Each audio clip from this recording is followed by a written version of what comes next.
আসসালামু আলাইকুম রহমতুল্লাহ। আজকে আমি এইচএসসি জীববিজ্ঞান প্রথম পত্রের অষ্টম অধ্যায় টিস্যু অ্যান্ড টিস্যু সিস্টেম এই অধ্যায়ের একটা ছোট্ট টপিক একবীজপত্রী মূলের অন্তর্গঠন এই টপিকটা নিয়ে আলোচনা করব। আমরা দেখব আসলে anatomical structure of monocot root এর ভিতরে কোষগুলো কিভাবে সজ্জিত আছে এবং ডিটেলস কোষগুলোর ফাংশন জানবো, কোষগুলোর আকার আকৃতি কেমন এবং এই কোষগুলোর আসলে একেকটার ফাংশন কিরকম হিসেবে কাজ করে এটা আমরা আজকে আলোচনা করার চেষ্টা করব। তো প্রথমেই শুরুতেই আসি মূলরোম। তো মূলরোম মূলত থাকে হচ্ছে এপিব্লেমা বা এপিডার্মিস এই কোষগুলোতে। এখন মূলরোম আমরা জানি সবাই যে হচ্ছে রুটে একবীজপত্রী মূলের যে এপিডার্মিস আছে বা এপিব্লেমা যেটাকে বলা হয় এপিব্লেমা। এপিব্লেমাতে সাধারণত এক কোষ বিশিষ্ট মূলরোম থাকে বা ইউনিসেলুলার রুট হেয়ার থাকে। এখন এক কোষ বিশিষ্ট মূলরোম কেন থাকে এটাই হচ্ছে একটা গুরুত্বপূর্ণ বিষয়, যে এই মূলরোমগুলো এক কোষ বিশিষ্ট কেন হয়। তো আসলে এক কোষ বিশিষ্ট হওয়ার কারণ হচ্ছে যে একটা সাধারণ জিনিস চিন্তা করা যাক। রুটগুলো কিসে থাকে? মাটির ভিতরে থাকে। তো মাটি থেকে কি নেয়? মাটি থেকে নিশ্চয়ই পানি এবং নিউট্রিয়েন্ট গুলো শোষণ করে। তো অনেকগুলো আমরা চিন্তা করি যে মাল্টিসেলুলার রুট হেয়ার যদি হইতো, অনেকগুলো বা বহুকোষী মূলরোম যদি হইতো তাহলে কি সমস্যাটা হইতো? তখন গাছ তো জাইলেমের মাধ্যমে পানি পরিবহন করে। অনেক বেশি পানি লাগে গাছের। গাছের সারা দেহে খাদ্য উৎপাদনের জন্য অনেক বেশি পানি দরকার হয়। তো পানি যেহেতু বেশি লাগবে এবং বহুকোষী মূলরোম হলে অসুবিধাটা হতো হচ্ছে পানি এবং নিউট্রিয়েন্ট গুলো কোষের ভিতর দিয়ে অনেক কোষের ভিতর দিয়ে যদি বহুকোষী মূলরোম হইতো কোষের ভিতর দিয়ে প্রবাহিত হতে হতো। এক কোষ তারপর আরেক কোষ ল্যাটারাল কন্ডাকশনে অনেক অসুবিধা হইতো বা পার্শ্বীয় যে কন্ডাকশন এই কন্ডাকশনে খুবই অসুবিধা হইতো। এই জন্য এখানে সৃষ্টিকর্তার কি অপরূপ সৌন্দর্য যে এটা হচ্ছে এক কোষ বিশিষ্ট মূলরোম হয়। কিন্তু আমরা যদি কাণ্ডতে দেখি তাহলে কাণ্ডতে কিন্তু মাল্টিসেলুলার হেয়ার থাকে। এখন এপিব্লেমা বা এপিডার্মিস যেটা কাণ্ডের ক্ষেত্রে সেটাকে বলা হচ্ছে এপিডার্মিস এবং রুটের ক্ষেত্রে সেটাকে বলা হচ্ছে এপিব্লেমা। এপিব্লেমা এই কোষগুলো হচ্ছে প্যারেনকাইমাটাস সেল দ্বারা গঠিত। প্যারেনকাইমাটাস সেল দ্বারা গঠিত এপিডার্মিস বা হচ্ছে এপিব্লেমা। এপিব্লেমা সেলগুলো হচ্ছে প্যারেনকাইমা সেল দ্বারা গঠিত। প্যারেনকাইমা সেল আমরা সবাই জানি যে প্যারেনকাইমা সেল গুলো কেমন হয়, এই যে এমন দেখতে হয় প্যারেনকাইমা সেলগুলো। কিন্তু এখানে আসলে স্পেশালাইজড প্যারেনকাইমা দিয়ে গঠিত। কারণ কি? কারণ দেখো এখানে হচ্ছে এরকম এরকম আছে প্যারেনকাইমা সেলগুলো, ব্যারেল শেপড। ব্যারেল শেপ কেন বলা হচ্ছে? কারণ যদি আমরা সেলগুলোকে সোজা করি তাহলে আসলে এরকম একটা শেপ আকৃতি ধারণ করে। এই জন্য এটাকে বলা হচ্ছে ব্যারেল শেপড। তো এই সেলের আকৃতি হচ্ছে ব্যারেল শেপড বা হচ্ছে সিলিন্ডার আকৃতির এবং এখানে প্যারেনকাইমা কোষ থাকে। আচ্ছা, এপিডার্মিসের কাজটা কি তাহলে?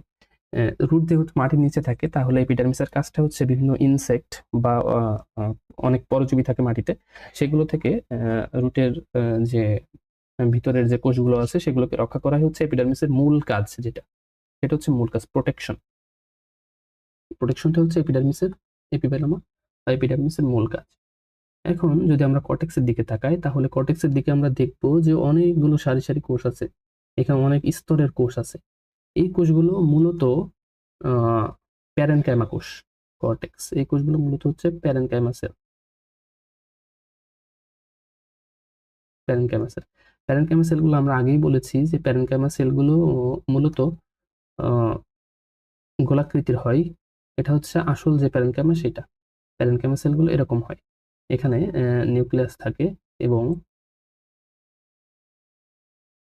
সাইটোপ্লাজম থাকে ভিতরে। তো প্যারেনকাইমা সেলের যে স্ট্রাকচার সেটা আমরা একে দেখালাম এবং আমরা দেখতে পাই যে এখানে প্যারেনকাইমা সেলের ভিতরে ইন্টারসেলুলার স্পেস থাকে।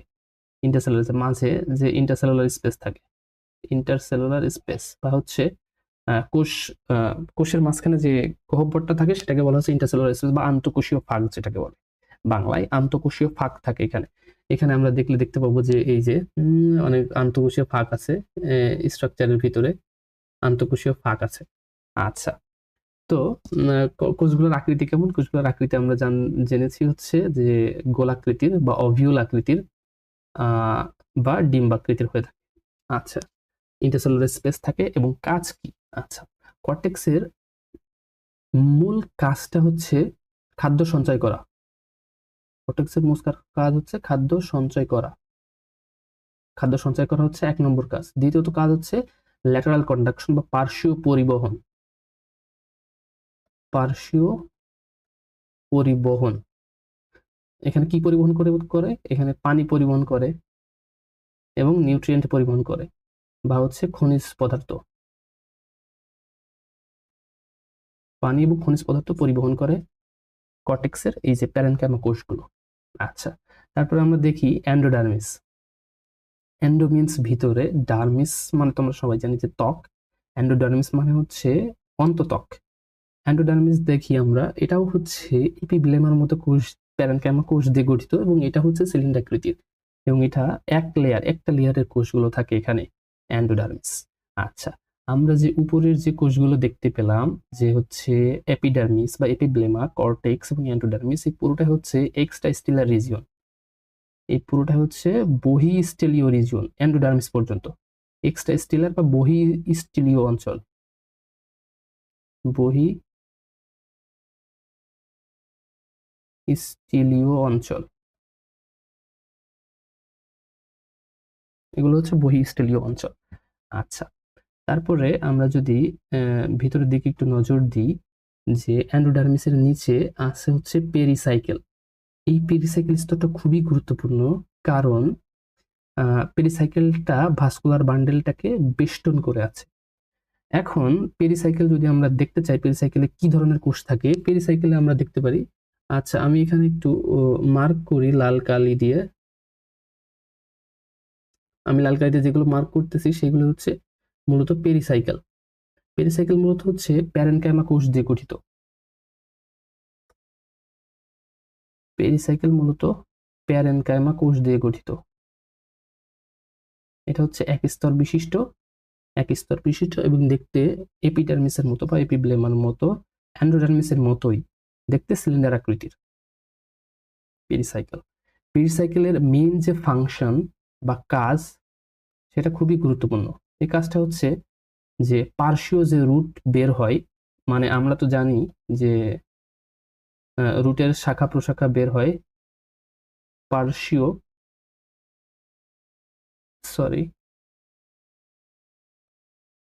পার্শ্বীয় মূল বের হয় এই পেরিসাইকেল থেকে। এটা হচ্ছে এর প্রধান কাজ, পার্শ্বীয় মূল উৎপন্ন করে বা বের হয় এই পেরিসাইকেল থেকে। যেমন আমরা যদি একটা গাছ আঁকার চেষ্টা করি তাহলে আমরা দেখতে পাবো যে গাছের নিচে কিন্তু রুট থাকে, স্বাভাবিকভাবে গাছের নিচে হচ্ছে রুট থাকবে, বা আমরা নর্মালি একটা গাছ চিন্তা করলাম। তো এখানে যদি পার্শ্বীয় রুট, এটা হচ্ছে মেইন রুট বা হচ্ছে একটা ট্যাপ রুট থাকে, ট্যাপ রুট বা মূল যে রুটটা থাকে সেটা থেকে আমরা দেখতে পাই যে এখানে হচ্ছে একটা ল্যাটারাল যে রুটগুলো, পার্শ্বীয় রুট বা শাখা প্রশাখা উৎপন্ন হয়। এই উৎপন্ন যে হচ্ছে সেটা হচ্ছে একদম এই যে পেরিসাইকেল থেকে, সেটা পেরিসাইকেল থেকে উৎপন্ন হয়। মূলত পেরিসাইকেল থেকেই এই পার্শ্বীয় বা ল্যাটারাল রুটস গুলো উৎপন্ন হয়। এই পেরিসাইকেলের প্রধান কাজ এখানে যে পার্শ্বীয় রুটগুলো উৎপন্ন হয় এখান থেকে একবীজপত্রী মূলে। কিন্তু আমরা যখন দ্বিবীজপত্রী মূলে যাব তখন সেখানে আবার দুটা ঘটনা ঘটে। পেরিসাইকেল থেকে ভাস্কুলার ক্যাম্বিয়াম তৈরি হয় এবং ল্যাটারাল রুট উৎপন্ন হয় বা পার্শ্বীয় রুট উৎপন্ন হয়। দুইটা কাজ হচ্ছে দ্বিবীজপত্রী উদ্ভিদে। কিন্তু একবীজপত্রী উদ্ভিদের মূলে পেরিসাইকেলের কাজ হচ্ছে একটাই, সেটা হলো পার্শ্বীয় মূল উৎপন্ন হয়, এটাই এর কাজ।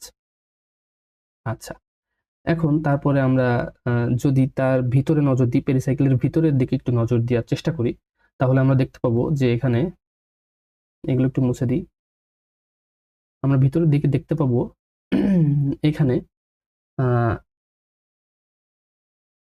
জাইলেম বান্ডেল আছে। জাইলেম বান্ডেল দেখতে পাচ্ছি আমরা অনেকগুলা। এই যে লাল কালিতে যেগুলো মার্ক করছে এগুলো হচ্ছে জাইলেম বান্ডেল। তার মানে ভাস্কুলার বান্ডেলের আলোচনায় যদি আমি আসি, একবীজপত্রী মূলের অন্তর্গঠনে ভাস্কুলার বান্ডেল কেমন অবস্থায় থাকে। মূলত ভাস্কুলার বান্ডেল প্রথমে রেডিয়াল টাইপ এখানে আমরা জানি ভাস্কুলার বান্ডেল দুই ধরনের হতে পারে। ভাস্কুলার বান্ডেল দুই ধরনের হতে পারে, একটা হচ্ছে রেডিয়াল এবং আরেকটা হচ্ছে কনজয়েন্ট। আমরা জানি যে রেডিয়াল টাইপ কোথায় হয়ে থাকে, রেডিয়াল টাইপ ভাস্কুলার বান্ডেল পাওয়া যায় হচ্ছে রুটের ক্ষেত্রে।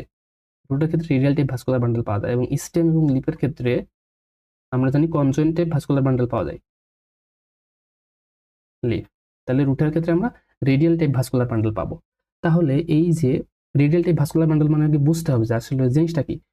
রেডিয়াল মানে হচ্ছে রেডিয়ালি সাজানো বা হচ্ছে বৃত্তাকারে সাজানো থাকে, যেমন জাইলেম এবং ফ্লোয়েম পরস্পর আলাদা আলাদা বান্ডিলে অবস্থান করে। জাইলেমের সেপারেট বান্ডেল, ফ্লোয়েমের সেপারেট বান্ডেল, দুইটা জাইলেমের মাঝখানে ফ্লোয়েমের একটা সেপারেট বান্ডেল থাকে। আমরা যদি আরো একটু ভালো করে দেখানোর চেষ্টা করি, লাল কালিতে যেগুলো দেখাচ্ছি এগুলো হচ্ছে জাইলেম বান্ডেল, এবং আমরা যদি হলুদ কালিতে দেখানোর চেষ্টা করি তাহলে এগুলো হচ্ছে ফ্লোয়েম বান্ডেল। আমি নিশ্চয়ই বোঝাতে পারছি কোনগুলো ফ্লোয়েম বান্ডেল আর এইগুলো হচ্ছে জাইলেম বান্ডেল।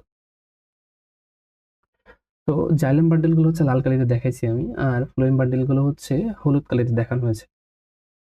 তো আমরা যদি এখানে তাকাই যে হচ্ছে জাইলেম এবং ফ্লোয়েম এগুলো হচ্ছে আলাদা আলাদা অবস্থান করে, আলাদা আলাদা বান্ডেল হিসেবে অবস্থান করে, কিন্তু আমরা পরবর্তীতে দেখব, পরবর্তী লেকচারে দেখব যে স্টেম এবং লিফের ক্ষেত্রে জাইলেম এবং ফ্লোয়েম একই বান্ডিলের মধ্যে অবস্থান করে। রুটের ক্ষেত্রে একটু ভিন্ন, একবীজপত্রী উদ্ভিদের মূল এবং দ্বিবীজপত্রী উদ্ভিদের মূলে জাইলেম এবং ফ্লোয়েম আলাদা আলাদা অবস্থান করে। এখন যদি আমরা দেখি যে হচ্ছে ভাস্কুলার বান্ডেল হচ্ছে এখানে হচ্ছে রেডিয়াল টাইপ। এবার হচ্ছে আমরা জাইলেমের আলোচনায় যদি আমরা আসি, জাইলেমের আলোচনায় আসলে জাইলেমের হচ্ছে আমরা এখানে দেখবো যে একবীজপত্রী মূলের অন্তর্গঠনে জাইলেম থাকে হচ্ছে 12 থেকে 20টা বা 12 থেকে 20টা বান্ডেল থাকে জাইলেমের। জাইলেম বান্ডেল থাকে 12 থেকে মোট 20টা জাইলেম বান্ডেল থাকতে পারে। এবং আমরা জানি জাইলেমের টাইপ হচ্ছে দুইটা। জাইলেম টাইপ হচ্ছে দুইটা, একটা হচ্ছে এক্সার্ক, একটা হচ্ছে এন্ডার্ক। এক্সার্ক কি এন্ডার্ক কি এটা এখন হচ্ছে আলোচনার বিষয়। চলো আমরা একটু দেখি যে আসলে এক্সার্ক জিনিসটা কি আর এন্ডার্ক জিনিসটা কি। তো আসলে এক্সার্ক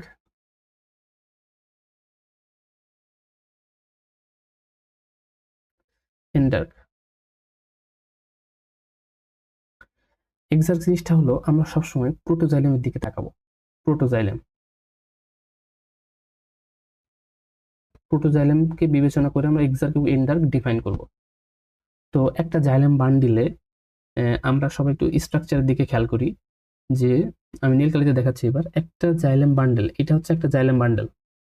তো একটা জাইলেম বান্ডেলে সাধারণত একটা প্রোটোজাইলেম থাকে, একটা জাইলেম বান্ডেলে একটা প্রোটোজাইলেম থাকে। এখন দেখা যাচ্ছে যে এই জাইলেম বান্ডেলে প্রোটোজাইলেম হচ্ছে একদম বাইরের দিকে বা একদম পেরিসাইকেলের দিকে, বা এই যে বাইরের বাইরের দিকে হচ্ছে এই যে জাইলেম মেটাজাইলেম আছে, সরি প্রোটোজাইলেম আছে, প্রোটোজাইলেমটা বাইরের দিকে।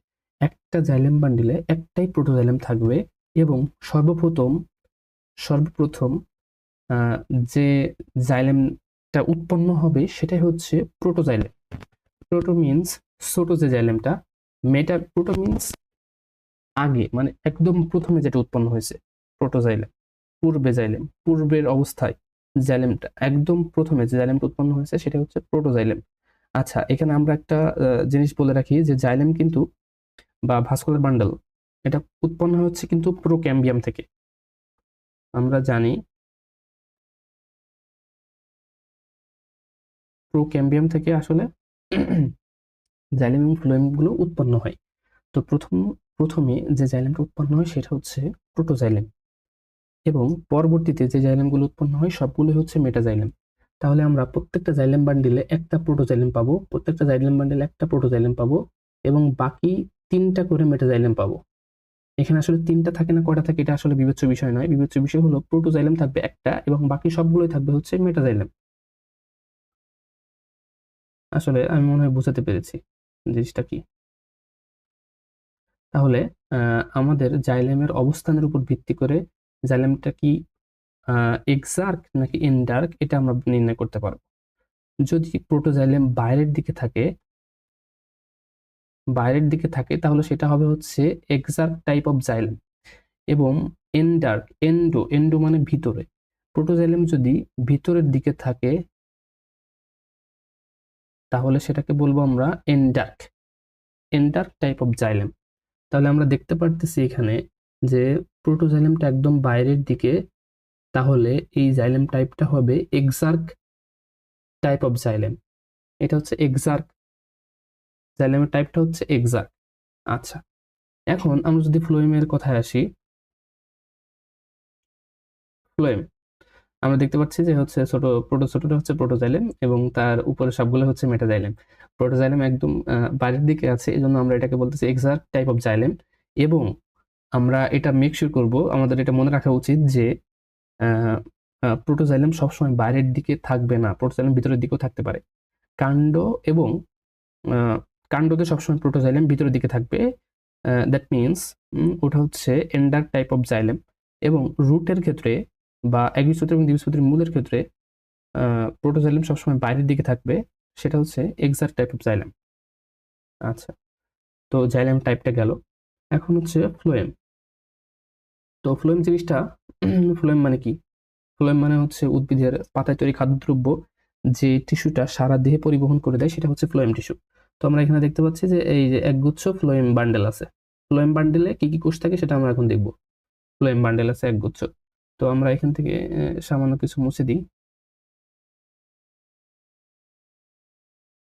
আমরা এখন দেখতেছি ফ্লোয়েম বান্ডেলটা। আচ্ছা, ফ্লোয়েমে কি কি কোষ থাকে সেটা আমরা এখন দেখব। ফ্লোয়েমে মূলত আমরা জানি যে ফ্লোয়েমে হচ্ছে 5 ধরনের কোষ থাকে। একটা হচ্ছে sieve tube, sieve cell, companion cell, phloem fibre এবং ফ্লোয়েম প্যারেনকাইমা। আমরা সবাই জানি যে সিপ সেলটা নগ্নবীজ উদ্ভিদে থাকে বা জিমনোস্পার্মে থাকে। আবৃতবীজ উদ্ভিদ বা অ্যানজিওস্পার্মে আমরা সবাই জানি যে সিপ সেল থাকে না, সিপ সেলের পরিবর্তে সিপ টিউব থাকে। তো এখানে যেহেতু একবীজপত্রী উদ্ভিদ কিসের ভিতরে পড়ে? এটা হচ্ছে অবশ্যই আবৃতবীজ উদ্ভিদের ভিতরে পড়বে। তাহলে আবৃতবীজ উদ্ভিদে আমাদের নিশ্চয়ই এখানে সিপ টিউব থাকবে। সিপ টিউব থাকবে, সিপ সেল কেন থাকবে না? সিপ সেল থাকবে না কারণ সিপ সেল থাকে হচ্ছে নগ্নবীজ উদ্ভিদ বা জিমনোস্পার্মে। সিপ সেল থাকবে, সিপ টিউব থাকবে। সিপ টিউবের সাথে একটা সেল সবসময় থাকে, সেটা হচ্ছে কম্প্যানিয়ন সেল বা সঙ্গী কোষ, কম্প্যানিয়ন সেল। এবং আরেকটা কোষ থাকবে এখানে, সেটা হচ্ছে ফ্লোয়েম ফাইবার। আচ্ছা, সিপ টিউব যেখানে থাকবে, সিপ টিউবের সাথে কম্প্যানিয়ন সেল থাকবেই, এটা মাস্ট। সিপ টিউবের সাথে কম্প্যানিয়ন সেল থাকবে, কারণ সিপ টিউব এবং কম্প্যানিয়ন সেল একই সাথে থাকে। সঙ্গী কোষ, সঙ্গী কেন বলা হয়? এই যে সিপ টিউবের সাথে থাকে সবসময়, এই জন্য একে সঙ্গী কোষ বলা হয়। সিপ টিউবের সাথে থাকে, এই জন্য একে সঙ্গী কোষ বলা হয়। এবং ফ্লোয়েম ফাইবার, এই 3টা কোষ আমরা একবীজপত্রী উদ্ভিদের মূলের অন্তর্গঠনে ফ্লোয়েমের ভিতরে দেখতে পাই। এই 3টা কোষ, কি করে? ফুড পরিবহন করে বা খাদ্যদ্রব্য পরিবহন করে, পাতায় যে খাদ্যদ্রব্য তৈরি হয়। এবং লাস্ট অফ অল যেটা আছে সেটা হচ্ছে মজ্জা বা পিত বলা হয় যেটাকে। একবীজপত্রী উদ্ভিদে পিতটা খুবই ওয়েল ডেভেলপড এবং বড় থাকে একবীজপত্রী উদ্ভিদে। কিন্তু আমরা যদি দ্বিবীজপত্রী উদ্ভিদের ক্ষেত্রে দেখি, আমরা পরবর্তীতে দেখবো দ্বিবীজপত্রী উদ্ভিদের ক্ষেত্রে, সেখানে পিতটা বেশি একটা ওয়েল ডেভেলপ না। কারণ ওখানে হচ্ছে ক্যাম্বিয়াম তৈরি হয়। ক্যাম্বিয়াম তৈরি হওয়ার ফলে তোমরা জানো ক্যাম্বিয়াম হচ্ছে কোষ জন্ম দিতে পারে আর কি। ক্যাম্বিয়াম থেকে সেকেন্ডারি জাইলেম এবং সেকেন্ডারি ফ্লোয়েম তৈরি হয়, যার ফলে পিতটা ওখানে ছোট হয়ে আসে বা পিতটা পরবর্তীতে থাকে না। এখানে আমরা দেখতে পাচ্ছি যে ওয়েল ডেভেলপ একটা পিট আছে এবং পিটটা ভালোই বড়। তো মোটামুটি একবীজপত্রী উদ্ভিদের অন্তর্গঠনে, মূলের অন্তর্গঠনে একবীজ ইউনিসেলুলার রুট হেয়ার থাকবে বা মূলরোম থাকবে, এককোষী মূলরোম। এপিব্লেমা বা হচ্ছে বাইরের যে আবরণ, সেটাকে বলতেছি আমরা এপিব্লেমা। তারপরে কর্টেক্স থাকবে। কর্টেক্স মূলত প্যারেনকাইমা কোষ দ্বারা গঠিত। কর্টেক্সের কাজ কি? কর্টেক্সের কাজ হলো খাদ্য সঞ্চয় করা এবং ল্যাটারাল কন্ডাকশন করা। অ্যান্ডোডার্মিসটা হচ্ছে অন্তত্বক বা ভিতরের যে ডার্মিস ত্বকটা থাকে, সেটাকে বলা হচ্ছে অ্যান্ডোডার্মিস। পেরিসাইকেল, অ্যান্ডোডার্মিসের একদম নিচে এক স্তর বিশিষ্ট প্যারেনকাইমাটাস সেলের যে স্তরটা থাকে, সেটাকে বলা হচ্ছে পেরিসাইকেল। পেরিসাইকেলের কাজ কি? পেরিসাইকেল থেকে পরবর্তীতে পার্শ্বীয় মূল বা ল্যাটারাল রুট উৎপন্ন হয়। আচ্ছা, তারপরে আমরা দেখলাম হচ্ছে জাইলেম, জাইলেমের টাইপ হচ্ছে এখানে exarch type of xylem. Exarch কেন? এক্সার্ক কেন? কারণ হচ্ছে exarch means protoxylem towards the periphery. Protoxylem বাইরের দিকে থাকবে এবং metaxylem towards the centre. Metaxylem সেন্টারের দিকে থাকবে, মেটাজাইলেম গুলো সেন্টারের দিকে থাকবে। আচ্ছা, তারপরে হচ্ছে মেটাজাইলেম। মেটাজাইলেম হচ্ছে একটা জাইলেম বান্ডেলে একটাই প্রোটোজাইলেম থাকে এবং বাকি সবগুলো থাকে হচ্ছে মেটাজাইলেম। আচ্ছা, ফ্লোয়েম। ফ্লোয়েমের এখানে কয়টা কোষ থাকে? ফ্লোয়েমের এখানে 3টা কোষ থাকে। ফ্লোয়েমের কাজ কি? ফ্লোয়েমের কাজ হচ্ছে পাতায় তৈরি খাদ্যদ্রব্য সারা দেহে পরিবহন করা। ফ্লোয়েমের 3টা সেল থাকে একবীজপত্রী মূলের অন্তর্গঠনে, সেটা হচ্ছে সিপ টিউব, কম্পিনিয়ন সেল এবং ফ্লোয়েম ফাইবার। আচ্ছা, আর হচ্ছে মজ্জা। মজ্জাটা হচ্ছে ওয়েল ডেভেলপড একবীজপত্রী মূলে খুবই সুসংগঠিত এবং হচ্ছে একটু বড় টাইপের আর কি। তো আজকের ভিডিওটা এই পর্যন্তই। আসসালামু আলাইকুম রহমতুল্লাহ।